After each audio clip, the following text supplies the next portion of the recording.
Monsieur le Premier ministre, Monsieur le ministre de la Défense, Général, permettez-moi de me présenter. Je m'appelle François Rousseau. Je dirige un groupe de recherche informel qui n'apparaît pas dans vos organigrammes.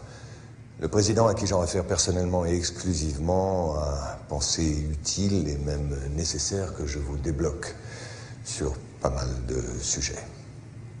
Vous pensez, en tant qu'initié, être mieux informé que la plupart des gens. Permettez-moi d'en douter. En ce moment même, il se passe des choses suffisamment graves pour que les informations et les documents que je vous réserve vous soient divulgués.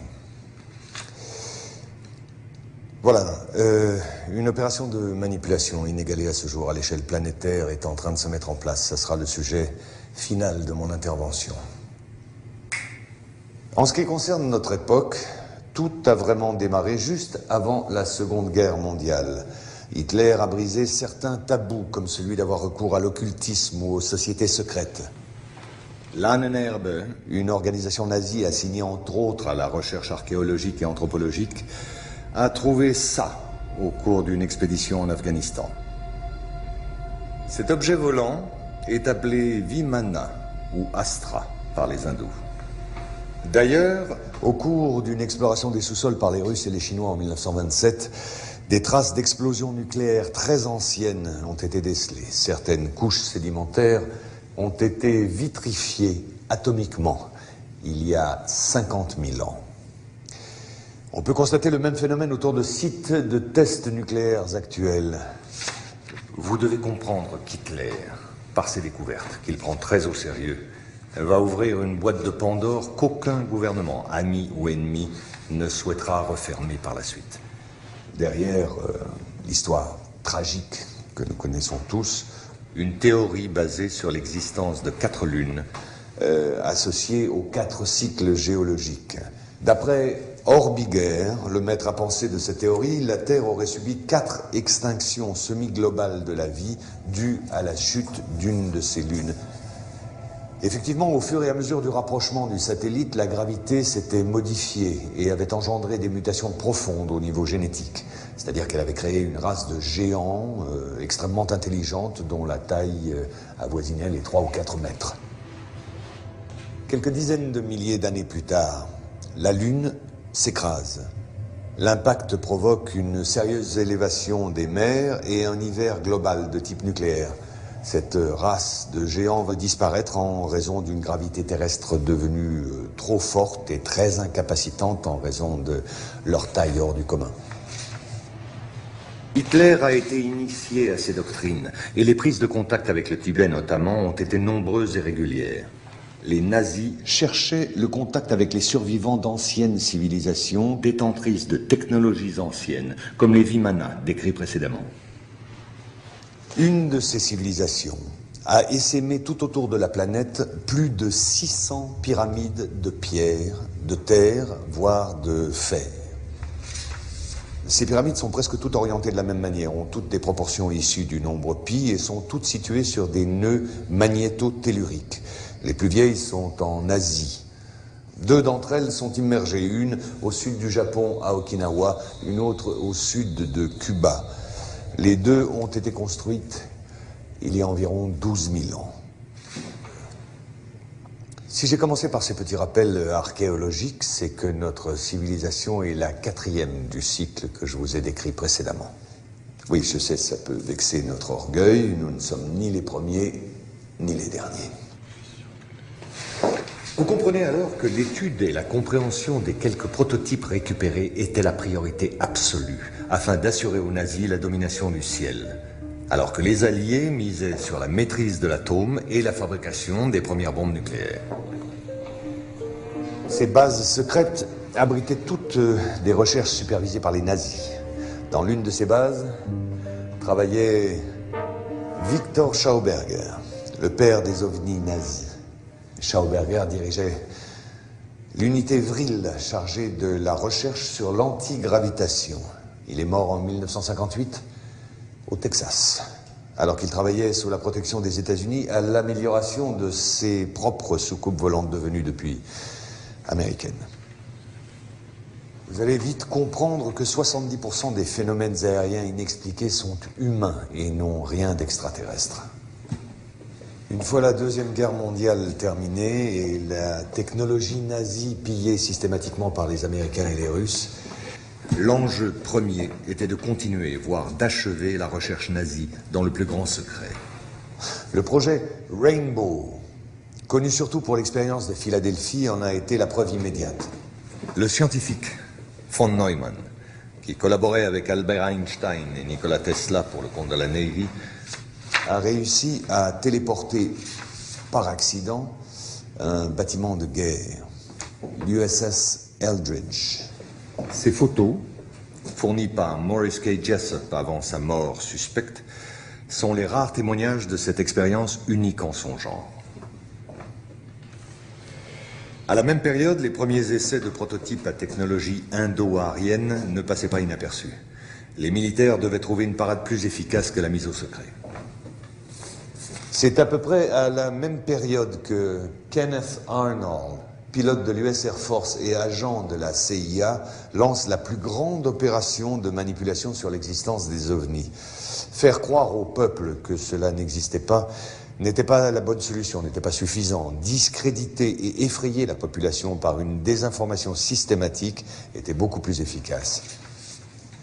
L'OVNI et le para-humain appartiennent désormais au cinéma, à la télévision et à la paranoïa collective, et non pas aux scientifiques, comme cela aurait dû être le cas. En mai 1947, les services secrets américains découvrent l'existence d'un ancien ovni terrestre craché sur les monts Altaï, à la frontière russo-mongole, récupéré secrètement par les Russes. À ce moment-là, la tension entre les deux blocs monte d'un sérieux cran. La découverte a été de taille, et pour ne pas perdre la face, le Pentagone allié à la CIA ont décidé de mentir et de monter un gros coup de bluff. Et font croire aux Russes et au monde entier qu'eux aussi ont récupéré un ovni à Roswell en juillet 1947. Bien entendu, il n'en était rien. Mais le coup de bluff avait réussi. En février 1949, juste après la fausse affaire de Roswell, un ovni est photographié et filmé en Antarctique. C'est la première photo de ce type d'objet en forme de cigare. D'autres apparitions vont alors se succéder par vagues cycliques. Au même moment, les programmes Apollo, sous la direction de Wernher von Braun, battaient leur plein. Et celui-ci n'accueillit pas favorablement les demandes d'expériences paranormales qui ont pourtant eu lieu pendant certaines missions Apollo.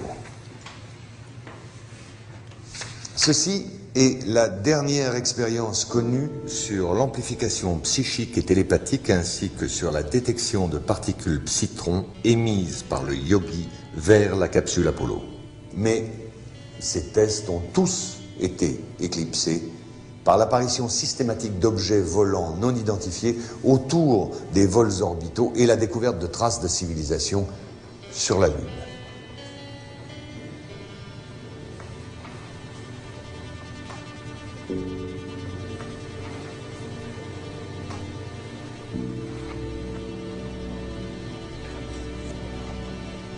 La NASA a dû faire face à une avalanche de données et de preuves embarrassantes. La seule solution a été de tout mettre sous secret défense. En 1961, la directive JASON met en place un service spécial de retouche d'images. Le but est d'effacer toute trace de civilisation ou de ruines sur la Lune, concernant bien évidemment seulement les clichés à destination du grand public et de la presse. Au mois de juin 1965 est apparu ça, sur un relevé satellite dans la zone des îles de la Déception, au sud de l'Argentine. Les Russes ont tenté de saborder l'opération de renflouage sans y parvenir, malgré la violence de l'affrontement. L'objet volant a finalement été ramené sur la base d'Edwards, en Californie.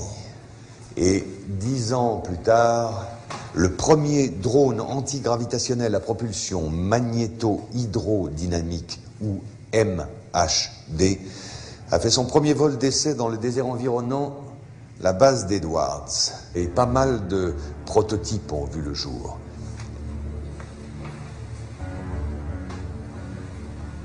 Les Belges en ont eu un petit aperçu lors de la vague de soi-disant ovnis en 1989 et 1990. Le modèle incriminé était un Astra TR-3B ou un XR-7 de forme triangulaire et capable de voler silencieusement à plus de Mach 10. Je voudrais maintenant vous parler d'une autre application concrète d'une de ces technologies, le bombardier B-2. Sa phase de développement a commencé en 1981.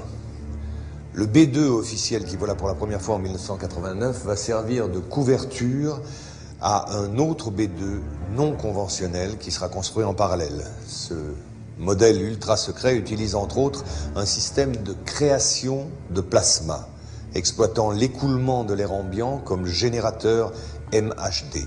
Ce système va provoquer une ionisation de l'air autour du B-2 qui supprime la résistance de l'air tout en assurant une furtivité totale à toute forme de radar. Ce bombardier nucléaire vole depuis 15 ans à plus de Mach 10, peut faire le tour de la Terre en quelques heures, ni vu ni connu. Évidemment, ces recherches militaires vont susciter pas mal de retombées commerciales. Ces 10 dernières années ont vu apparaître des dizaines d'armements non létals, comme les e-bombes ou bombes électromagnétiques, ainsi que des armes à micro-ondes et bien sûr les lasers de puissance. Le département de la défense américain, à travers la multinationale Raytheon, décide d'investir énormément d'argent dans un programme expérimental appelé le système HAARP, ou High Frequency Active Auroral Research Program. Et c'est tout un programme. Officiellement, la base en Alaska fait des recherches sur la ionosphère. En vérité, les possibilités réelles de l'installation sont énormes. Manipulation du climat, détection profonde de bases souterraines ou de gisements, destruction silencieuse et à distance de n'importe quel objet, et surtout manipulation du comportement humain. Bien, en 1996, un satellite russe découvre en Antarctique l'épave presque intacte d'un immense vaisseau spatial dévoilé par la fonte des glaciers. Les prélèvements de glace indiquait une date de crash remontant à 24 000 ans.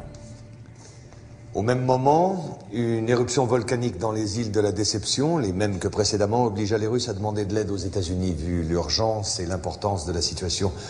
Pour la récupération du vaisseau, ils ont dû lâcher l'affaire et ont évacué la zone en catastrophe. L'engin a finalement été détruit par les Russes, très énervés par la situation qui ne tournait plus à leur avantage. Aucun pays n'a jamais retrouvé une occasion pareille. Et cette action stupide de mauvais perdant de la part des Russes n'a fait que conforter la position des Américains face aux extraterrestres. Si cet exposé vous a paru un peu long malgré mes efforts pour le simplifier, il était absolument nécessaire pour en arriver à la partie dont je vous ai parlé au début de mon exposé, c'est-à-dire la conspiration que nous appelons conspiration d'Orion. Notre groupe de recherche est persuadé que des ovnis construits par les Américains ou les Russes seront utilisés pour étayer le canular d'une attaque de la Terre d'origine extraterrestre. Les médias se chargeant du reste, bien entendu. La raison ? Une fois la menace du terrorisme international dissipée, l'économie de guerre des grandes puissances, États-Unis en tête, aura besoin d'un nouvel ennemi pour prospérer. La guerre sur Terre sera remplacée par une guerre spatiale contre un ennemi venu de l'espace. Messieurs, je vous remercie. Un dossier complet vous sera fourni à la sortie. Quant à moi, je vous reverrai bientôt pour un second update sur un tout autre sujet. Messieurs.